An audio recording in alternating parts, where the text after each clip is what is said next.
मंडळी, ठरलं तर मग या मालिकेचा आजचा म्हणजेच 29 नोव्हेंबरचा रिव्ह्यू तुम्ही ऐकत आहात. कालच्याप्रमाणे आजचा भाग पण खूप एक्साइटिंग दाखवलाय. आज प्रियाचे काय हाल झालाय ते बघत राहा प्रेक्षकांनो. सुरुवातीला आपण बघतोय अर्जुन रविराजांना सांगत असतो की महिपतला चांगलाच दणका बसलाय.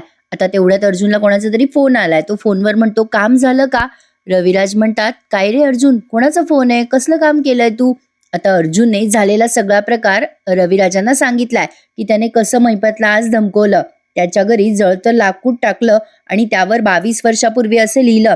एवढंच नाही तर जंगलामध्ये जाऊन तिथे त्या बाबूचा फोटो या महिपतला अर्जुन आणि सायलीने प्लॅन करून दाखवला. हे सगळं अर्जुनने रविराजांना अगदी डिटेलमध्ये सांगितलंय.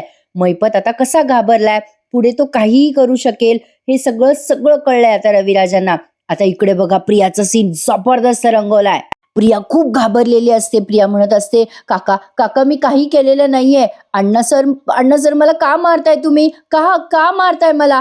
आता महिपत तिच्यावर ओरडतो आणि म्हणतो, कळल कळल बबले, तुला लवकरच कळल, काय बघताय, अरे बांधा तिचे हातपाय.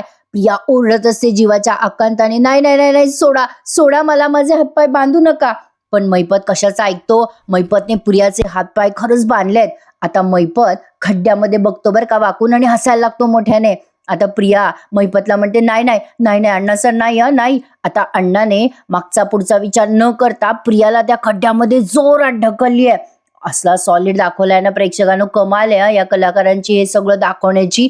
आता बघा, प्रिया तिथे खड्ड्यात पडलीये. ती गयावया करत असते महिपतला, मला मला मरायचं नाहीये, अहो मला मारू नका हो. आता महिपत आणि नागराज कसे हसत असतात बघा प्रिया.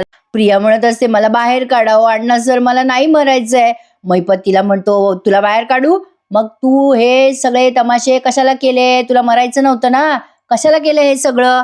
प्रिया म्हणते, अहो मी काय केलं, कशाचे तमाशे केले मी? महिपत म्हणतो, फोटो, ते जळतं लाकूड, फोन, कशाला करू लागली हे सगळं? प्रिया म्हणते, तुम्ही काय बोलताय, मला काहीच कळत नाहीये, मला इथून बाहेर काढा अण्णा सर. आता महिपत म्हणतो, बाहेर यायचं का तुला? काय गे बबली, आमची बबली, आता आमची बबली मातीत दबली, थांब ये बाहेर, येते का बाहेर, ये. असं म्हणून महिपतने आता एक रिव्हॉल्वर काढली आहे आणि तो ती रिव्हॉल्वर प्रियाच्या अशी समोर धरतो आणि प्रियाला धमकवतो. आता ती बंदूक पाहून प्रिया सॉलिड घाबरते. महिपत म्हणतो, सांग आता तुला कशी मारू, ही बंदुकीची गोळी तुझ्या टाळक्यात घालून मारू का तुला मातीत दबून मारू, काय करू सांग? प्रिया आता तडफड करायला लागते. महिपत म्हणत असतो, बोल आता तू, तुला पाहिजे तसं मारतो. प्रिया म्हणते, मला नाही मरायचंय अण्णा सर, मला नाही मरायचंय हो. नागराज म्हणतो, मग कशाला केलं हे सगळं, सांग ना ते, कशाला महिपतला धमक्या देतेस प्रिया, तूच करतेस ना हे सगळं? प्रिया म्हणते, कुठल्या धमक्या, कसल्या धमक्या, अहो यांना धमकी द्यायची माझी हिंमत तरी होईल का? महिपत म्हणतो, अय बबले, तुला बोलायचं नाही का? ठीक आहे चाल, तर मग तुझा टाइम संपला, टाटा बाय बाय. अय टाका रे माती. प्रिया मोठ्याने ओरडत असते, नाही नाही नाही नाही, असं नाही करायचं अण्णा सर, असं नाही करायचं. महिपत कशाचा ऐकतो. महिपत म्हणतो, पुराईला, पुरा रे पुरा, वरून झाड लावून टाका रे पुरा. असं म्हणून आता त्याच्या गुंडांनी प्रियाच्या अंगावरती ऑलमोस्ट पूर्ण माती टाकलेली असते. फक्त तिचा चेहरावरती दाखवलाय त्यांनी. काय दाखवलंय प्रेक्षकांनो, अक्षरशः ती माती अशी त्या प्रियाच्या अंगावर पडते हे सुद्धा दाखवलंय. अमेझिंग प्रेक्षकांनो, खरंच छान होता आजचा एपिसोड. छान आणि अमेझिंग हा शब्द मी वारंवार का वापरतेय, कारण कलाकाराची काम करायची पद्धत आणि आपल्या सगळ्या प्रेक्षकांना खिळवून ठेवायची पद्धत बघा ना, किती मोठी कला आहे ही. खरंच खूप मस्त वाटलंय. ठरलं तर मग सध्या बघायला खूप छान वाटतंय. प्रिया आता तडफडत असते, अण्णाला गयावया करत असते, पण अण्णाला काही तिची दया येत नाही. पण प्रेक्षकांनो, आपला अंदाज खरा ठरला बरं का. आता महिपत, प्रिया आणि नागराज सगळेजण एक टीम झालेत आणि आज महिपतला कळलंय सुद्धा की हा सगळा प्लॅन अर्जुन आणि सायली करताय आणि हे सगळं प्रियाच सांगते आणि प्रिया पण अंधारातच तीर मारतीये. आता पुढचा सीन त्यांनी पुन्हा रविराजाचा दाखवलाय. रविराज आणि अर्जुन आता प्लॅन करतात एक प्रियाच्या अंगावर माती टाकतानाचा सीन जबरदस्त होता. चैतन्य म्हणत असतो, महिपत घाबरला तेव्हा त्याची रिॲक्शन बघण्यासारखी असेल ना अर्जुन, मजा आली असेल यार तुला. अर्जुन म्हणतो, हो ना. चैतन्य म्हणतो, अरे त्याने एवढ्या वर्षापूर्वी ऍक्सिडेंट केला, 22 वर्षापूर्वी, या बाबतीत कोणाला माहित असेल अशी शंका पण नसेल आली ना महिपतला. अर्जुन म्हणतो, हो पण तो जो बाबूचा फोटो महिपतला दाखवायची कल्पना कोणाची होती माहितीये का? माझ्या बायकोची. आणि आय एम शुअर आता ही आपली आयडिया चांगलीच वर्क करणार आहे. रविराज आता हे सगळं ऐकतायत अर्जुनचं आणि इकडे प्रियाचा सीन पुन्हा दाखवलाय. प्रिया आता ऑलमोस्ट मातीखाली पूर्ण दबली आहे आणि ओरडाआरडा करत असते, मला सोडा, मला मरायचं नाहीये, सोडा मला अण्णा, मला बाहेर काढा मला. मैपत कसला ऐकतोय. मैपत तिला अजून धमक्या देत असतो प्रियाला. मैपत म्हणतोय, चिचुंद्रे चालली का नाही पार नाका तोंडात माती तुझ्या, चल सांग मला त्या बाबूचा फोटो कशाला लावला होता झाडाला. प्रिया म्हणते, कोण बाबू, मला नाही माहिती कसला बाबू, मला नाही माहिती अण्णा सर, मला काहीच माहिती नाहीये, मला बाहेर काढा इथून, मी काही केलेलं नाहीये. पण मैपत म्हणतोय, टाका रे आता माती हिच्या अंगावर शेवटची.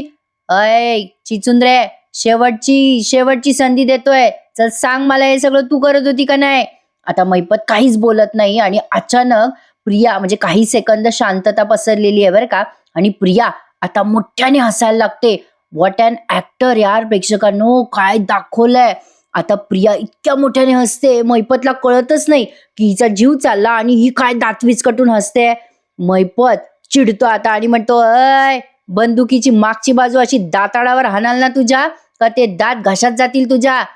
आता मैपत चिडतो तिच्यावर. प्रियाला म्हणतो, ए चिचुंद्रे, तुला गोळी मारायची पण गरज पडणार नाही, हाणू रिव्हॉल्वर. प्रिया आता इतक्या विक्षिप्तपणे हसत असते ना, नागराज ओरडून म्हणतोय, हसायला काय झालं ग तुला. आता प्रिया म्हणते, अण्णा सर घाबरले अण्णा सर. ओ अण्णा सर, तुम्हाला सांगितलं मी काहीही केलेलं नाहीये. तुम्हाला कोणीतरी फोनवरनं धमक्या देतं, तुम्ही पॅनिक होता आणि मागचा पुढचा विचार न करता इथे मला मातीच्या ढिगाऱ्याखाली मारायचा प्रयत्न करताय का. प्रिया मैपतला धमकी देऊन म्हणते, अशी वरचढ झाले बरं का प्रिया पण आता, आणि मग ते ज्या क्षणी मी मरेल ना त्याच्या दुसऱ्या क्षणी तुम्हाला धमकीचा पुन्हा फोन येईल, कारण मी तुम्हाला धमक्या देतच नाहीये. प्रियाने हे सगळं मैपतला अगदी व्यवस्थित पटवून दिलंय बरं का. आता मैपतला ते पटलंय, त्याचं कारण पण तसंच आहे बरं का प्रेक्षकांनो. प्रिया हे सगळं मैपतला बेंबीच्या देठापासून ओरडून सांगत असते. आता मैपत आणि नागराज दोघे एकमेकांकडे बघायला लागतात आणि प्रियाकडेही बघत असतात. प्रिया जे बोलतीये ते खरं आहे का खोटं आहे हे मैपतला तपासायचं असतं. प्रिया ओरडून सांगत असते की यात माझा हात नाहीये. पुन्हा इकडे रविराज आणि सायलीचा सीन दाखवलाय अर्जुनचा. प्रेक्षकांनो, इथे मला थोडंसं बोलावंसं वाटतंय. काय आहे ना, आपण प्रत्येक प्रेक्षक या मालिकेच्या प्रेमात या सगळ्या विलनचं काम बघून पडलोय बरं का.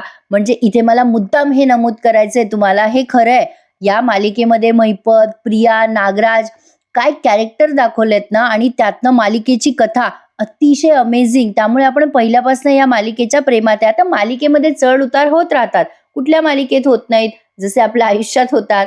असो, रोजच हॅपनिंग असं काही होत नसतं प्रत्येकाच्याच आयुष्यात. तशी मालिका पण एक एंटरटेनमेंट आहे, बघायचं सोडून द्यायचं. तर या सीन मध्ये आपण बघतोय सायली रविराजांना आणि यांना सगळ्यांना चहा आणते. आता रविराज म्हणतात, काय ग सायली, अगं हे सगळं तुझ्या डोक्यात आलं कसं, ही कल्पना कशी सुचली तुला, म्हणजे हे लाकूड वगैरे. आता सायली सांगते की प्रतिमात्या नेहमीच जळत्या लाकडाला किंवा आगीला घाबरतात ना, आणि त्या दिवशी मैपत त्यांच्या समोर आला होता मंदिरात आणि मैपतला बघून प्रतिमात्या घाबरल्या किंवा त्या ज्वालांना बघून घाबरल्या असाव्यात ना काका. म्हणूनच मला असं वाटलं की या सगळ्या प्रयत्नांचं काहीतरी नक्की होईल, म्हणजे मैपतलाही त्या आगीचे चटके बसायला नको का. आता सायलीने जे सांगितलंय ते रविराजांना चांगलंच पटलंय. सायली, अर्जुन, रविराज हे सगळं अंदाज पंचे करतात प्रेक्षकांनो. काही क्लूज त्यांना मिळालेत म्हणून ते या प्लॅन पर्यंत पुढे चाललेत. आता मैपत नागराजला म्हणतोय, ओ नागराज शेठ, हिच्यावर भरोसा करायचा का. प्रिया मोठ्याने ओरडत म्हणते, भरोसा करावा लागेल तुम्हाला अण्णा सर, कारण हे सगळं करून तुम्हाला काही मिळणार नाहीये अण्णा सर. उलट तुम्ही आता मला वाचवलत ना, तर मी तुमच्या कामी येऊ शकते. अहो, मी तुम्हाला या सगळ्यातून काढायला मदत करेल तुम्हाला अण्णा सर. या धमक्या तुम्हाला कोण देत होतं ना, ते मी सांगेल तुम्हाला. आता नागराज म्हणतो, कोण देत होतं धमक्या, सांग. आता प्रिया म्हणते, आधी मला इथून बाहेर काढा. मैपत आता मुद्दाम म्हणतो, पुरून टाका रे हिला, ही खोटं बोलते, असं मैपतला कदाचित वाटत असावं. काय काम केलं यार प्रेक्षकांनो प्रियाने, अमेझिंग. या ऍक्टरसाठी ना कमालीचा लाईक होऊन जाऊ द्या आजचा.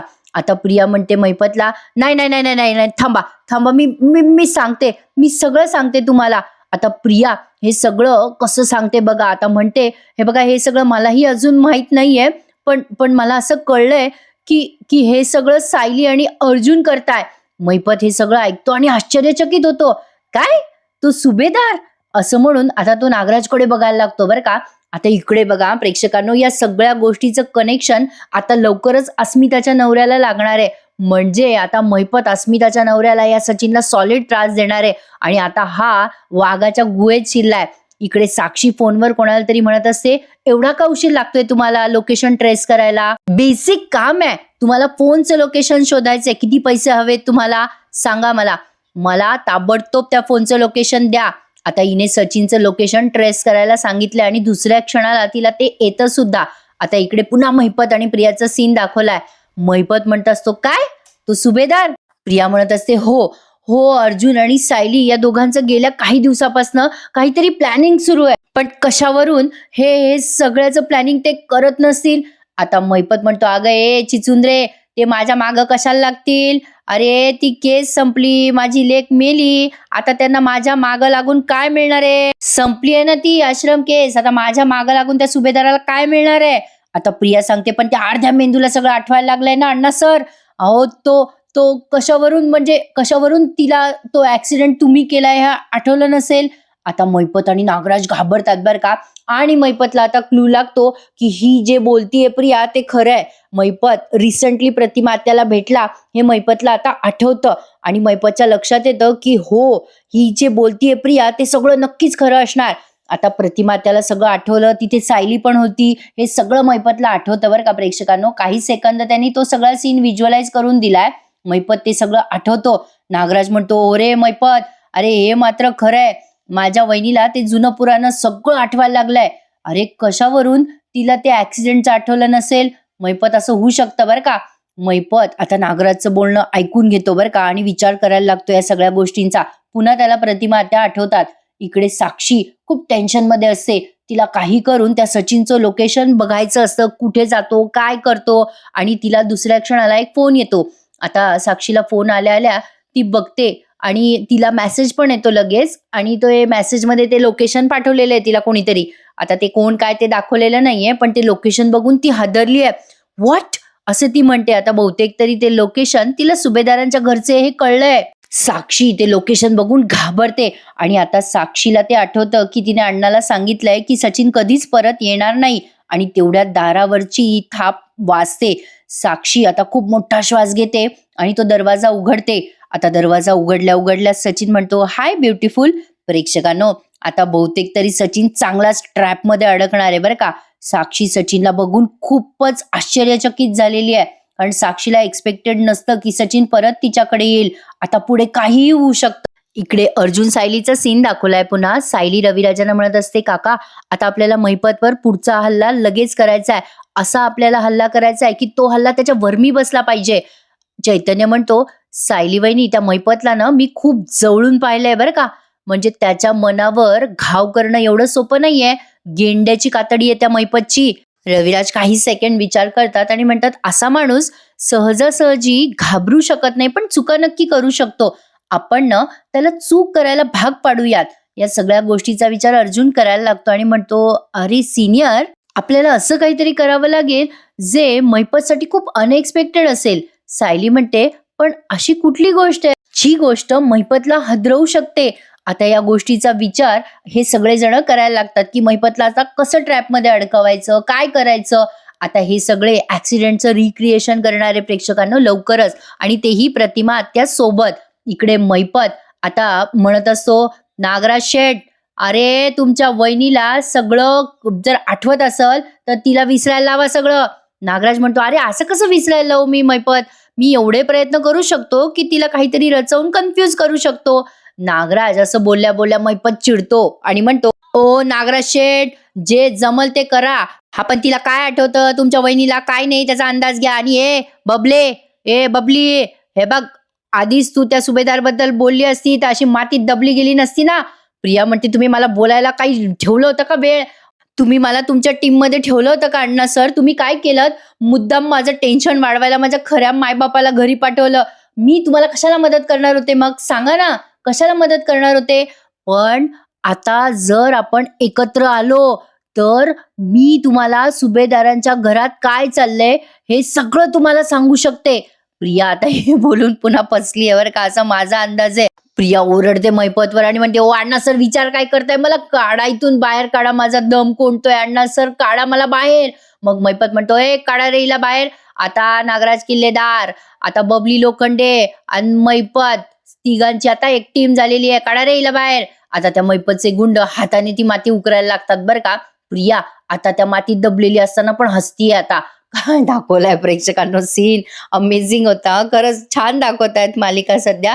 एंटरटेनमेंट फुल ऑन आहे सध्या. इकडे बघा हां, आता नागराज आलाय प्रतिमाकडे. आता तो पूर्ण प्रयत्न करतोय प्रतिमाला त्रास देण्याचा. पण त्याच्यामध्ये आडवी येते सुमन.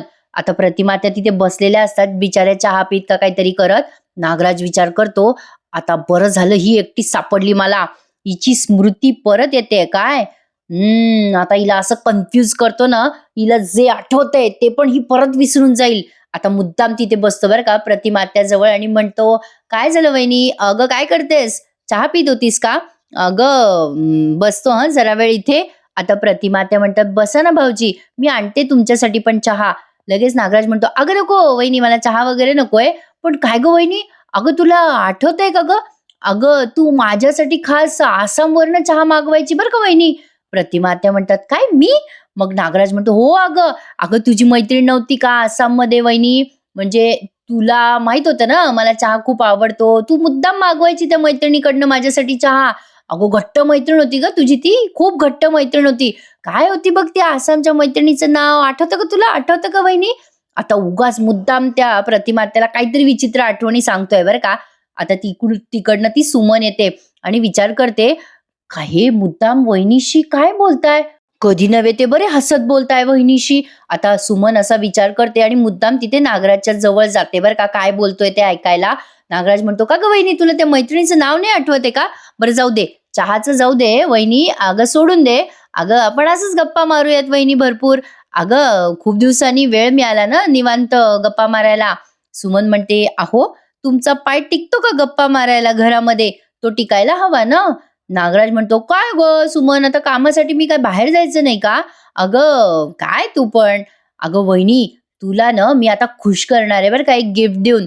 "अगं वहिनी तुला आठवतं का गं? म्हणजे मी तुझ्यासाठी पहिलं गिफ्ट काय घेतलं होतं ते? आठवतं आठवतं वहिनी तुला?" प्रतिमा आता त्यांच्या बुद्धीला जोर देताय आता बरं का. नागराज म्हणतो, "आठवतं का वहिनी मी काय घेतलं होतं तुला? आठवतं आठव ना तू अगं तुझ्या मेमरीला जरा ताण दे. आठव, आठव वहिनी उगाचच बोर मारतोय बरं का प्रेक्षकांनो हा प्रतिमा त्याला. आता सुमन विचार करते, यांना नक्कीच वहिनीकडनं काहीतरी माहिती काढून घ्यायची आहे आणि ती माहिती यांना त्या मैपत शिखरेपर्यंत पोहोचवायची आहे वाटतं." प्रेक्षकांनो आता मला असं वाटायला लागलंय, की सुमन लवकरच या नागोबाचं अर्ध सत्य तरी बाहेर काढते. असं वाटतंय तर खरी आजीच्या आविर्भावावरनं. सुमन मनातल्या मनात असा विचार करते आणि म्हणते, "अहो मला ना जरा वरून बॅग हवी आहे." पण तत्पूर्वी त्यांनी सायली अर्जुनचा सीन पुन्हा दाखवलाय. अर्जुन म्हणतो, "सीनियर, अरे म्हणजे एखादा गुन्हेगार जर गुन्हा कबूल करत नसेल, तर आपण एक बेस्ट ट्रिक वापरतो ना नेहमी. म्हणजे सगळ्यात सक्सेसफुल ट्रिक कुठली आहे? ही तुला चांगली माहिती आहे नाही का?" रविराज म्हणतात, "हो अरे अर्जुन, अशा गुन्हेगाराला आपण त्यांनी जिथे गुन्हा केलाय ना त्या जागी घेऊन जातो." आता अर्जुन रविराजांना ते आठवून देतो मुद्दाम आणि मग रविराज म्हणतात, "अर्जुन हा गुन्हेगार स्वतःच मग आपल्याला गुन्ह्यापर्यंत घेऊन जातो." अर्जुन म्हणतो, "एक्झॅक्टली माय पॉइंट सीनियर. आपण मैपतच्या बाबतीत हेच करूयात आता." आता हा सगळा जो 22 वर्षापूर्वीचा अपघात आहे ना, तो ते रिक्रिएट करणार आहे. सायली म्हणते, "मैपतला आपण आता 22 वर्षापूर्वी जिथे अपघात झाला तिथे घेऊन जायचंय का?" आणि आता इकडे पुन्हा नागराजचा सीन दाखवला बरं का त्यांनी. सुमन म्हणत असते, "अहो जरा उठता का? मला जरा बॅग हवी आहे बघा खोलीमधनं काढून द्याल का प्लीज?" आता लगेच नागराज म्हणतो, "थांब ग सुमन, काय मध्ये मध्ये बोलतेस? ए वहिनी तुला आठवतं का ग? आठवतं?" आता या प्रतिमा त्या लगली रडवेल्या होतात बरं का आणि म्हणतात, "मला नाही आठवत आहे." नागराज म्हणतो, "अगं वहिनी तुला ती गुलाबी रंगाची साडी आठवते का? गुलाबी रंगाची साडी, अगं त्यासोबत तू सूट शिवला होता दादाला, आठवतं का आठवतं?" काही आठवणी सांगू लागला बरं का, फोक्या मारू लागला कुठल्या कुठे. आता प्रतिमा त्या कन्फ्यूज होतात. आता नागराज म्हणतो, "नाही आठवते का वहिनी? नाही आठवते?" आता शेवटी सुमन मध्ये बोलत म्हणते, "अहो मला पण नाही आठवते." लगेच मैपत म्हणतो, "तुला सॉरी नागराज म्हणतो, "तुला कसं आठवेल सुमन? अगं आपलं लग्न नव्हतं झालं तेव्हा." शेवटी आता नागराज म्हणतो, जाऊ दे सुमन, तू बोलू नको ग मध्ये. ए वहिनी, तुला ती सोन्याची चैन आठवते का ग? सोन्याची चैन घेतली होती तू, मला आठवतं का? शेवटी प्रतिमा त्या वैतागतात आणि म्हणतात, नाही हो भाऊजी, मला काही आठवत नाहीये. त्या रडवेल्या झालेल्या असतात आणि मग म्हणतात, हा चैन आठवली मला बरं का भाऊजी. अहो चैन अर्जुनसाठी घेतली होती पूर्णाईने, ती आठवली मला. आता प्रतिमात्याने सगळं तंतोतंत सांगितलं. प्रतिमात्या म्हणतात, मी ना म्हणजे ती चेन होतं ना, छोटंसं लॉकेट होतं बघा अर्जुनच्या वाढदिवसाच्या दिवशी, ते आम्ही अर्जुनच्या गळ्यात घातलं होतं आणि त्याच दिवशी पूर्णाईने तन्वीचा हात मागितला होता अर्जुनसाठी. पुन्हा तो जो भूतकाळ आहे तो रिक्रिएट करून म्हणजे दाखवलाय आपल्याला, की पूर्णाजी सगळं म्हणत असतात की तन्वीचा हात अर्जुनला द्या वगैरे. ते पूर्णाजी नाही दाखवल्या जुन्या, पण दाखवलाय तो सीन. सुमन दाखवलीये जुनी बरं का. प्रतिमात्या म्हणतात, हो मला ती चेन आठवते अर्जुनची. प्रतिमात्या म्हणतात की हो मला ती चेन चांगली आठवते बरं का भाऊजी. नागराज विचार करतो, अरे बापरे, हिची मेमरी आता ऍक्सिडेंट पर्यंत येऊन पोहोचली का काय? म्हणजे हिला ऍक्सिडेंटच्या दिवसाचं सगळं आठवतंय. हिने मला पाहिलं असेल तर, अरे बाप, माझं काही खरं नाही. मग नागराज मनातून घाबरतो बरं का आणि विचार करतो, वहिनीने मला त्या रात्री पाहिलं असेल तर. आता इकडे रविराज सांगत असतात अर्जुनला प्लॅन, की गुन्हेगार झालेल्या गुन्ह्याला घाबरत असतो, पण मैपत सारखा माणूस अशा गोष्टीला बधेल असं वाटत नाही मला अर्जुन. सायली म्हणते, पण आपण सत्याच्या एवढ्या जवळ पोहोचतोय, आपण आता थांबून कसं चालेल? मग रविराज म्हणतात, सायली थांबायचं असं नाही म्हणत आहे मी. अर्जुन म्हणतो, पण आपल्याला हे पण ट्राय करायलाच हवं रे सिनियर. म्हणजे मैपत कुठल्याही ट्रॅपमध्ये अडकू शकतो. आपल्यालाही सांगता येणार नाही ना की नेमका तो कुठल्या ट्रॅपमध्ये अडकेल, कन्फर्म नाही सांगता येणार. चैतन्य म्हणतो, सर आपण दोघं या दोघांच्या सोबत आहोतच. रविराजांना म्हणत असतो चैतन्य, मला खात्री आहे अर्जुन आणि सायली वहिनीला यावेळेला नक्की यश मिळणार आहे. चैतन्य म्हणतो, त्या महिपतचा तुमच्या ऍक्सिडेंटशी नेमका काय संबंध आहे ते यावेळेला नक्की कळेल रविराज सर. आता रविराज, अर्जुन, सायली एकमेकांकडे बघायला लागतात. रविराज म्हणतात, बघूयात काय होतंय पुढे. आणि प्रेक्षकांनो, आजचा एपिसोड त्यांनी इथेच संपवलाय. आज त्यांनी जास्ती थरार रंगवला नाही, फक्त प्रियाचा सीन एकदम जबरदस्त होता. अर्जुन आणि सायली आता पुढच्या प्रोमोत बेडरूम मध्ये बोलताना दाखवलेत. सायली म्हणत असते अर्जुनला, आपण महिपतला एक एक धक्का देत देत त्या अपघाताच्या ठिकाणापर्यंत घेऊन जाऊ, पण त्याला सगळ्यात मोठा धक्का द्यायचा असेल तर त्याला तीच व्यक्ती तिथे दिसायला हवी ज्या व्यक्तीचं त्याने जास्ती नुकसान केलं होतं. अर्जुन म्हणतो, प्रतिमात्या. सायली म्हणते, जेव्हा अपघात झाला ना तेव्हा तन्वी आणि रविराज काका तिथे नव्हते ना. प्रतिमात्याचं काय झालं हे महिपतला चांगलंच माहिती असेल. सायली म्हणत असते अर्जुनला की प्रतिमात्याला तर आठवत नाही, त्या बेशुद्ध होत्या ना. रविराज काका आणि तन्वी पण बेशुद्ध होते काही काळासाठी, पण महिपतला चांगलंच माहिती असेल. जर तो तिथे असेल तर त्याला माहित असेल काय झालं होतं. प्रतिमात्या अपघाताच्या ठिकाणी असल्या तर त्याच्यासाठी तो खूप मोठा धक्का असेल. आता बघूयात प्रेक्षकांनो हे काय काय थरार रंगवत आहे. आता आज थोडं जरा कन्फ्युजन होत आहे, पण अर्जुन सायलीचा हा डाव फेल होऊ शकतो असा अंदाज वाटतोय, कारण साक्षीला पण सचिनचा सुगावा लागलाय आणि मैपतला पण कळलंय की हे सगळं प्लॅनिंग सायली अर्जुन कर. इथे माझा अंदाज आहे की प्रतिमात्याच्या जीवाची रिस्क बघता बहुतेक सायलीच त्या अपघाताच्या रिक्रिएशन मध्ये प्रतिमात्याचा रोल प्ले करणार आहे. पण बघूयात प्रेक्षकांनो, येणारे एपिसोड खूपच इंटरेस्टिंग असतील. अंदाज बांधता येणं अशक्य आहे. आजचा एपिसोड छान होता ना, मग प्लीज लाईक करायला विसरू नका. लाईक जरा मोठ्या मनाने करा हो, आणि आपल्या चॅनललाही सबस्क्राईब करा. भेटूयात उद्या पुन्हा एकदा. ठरलं तर मग धन्यवाद.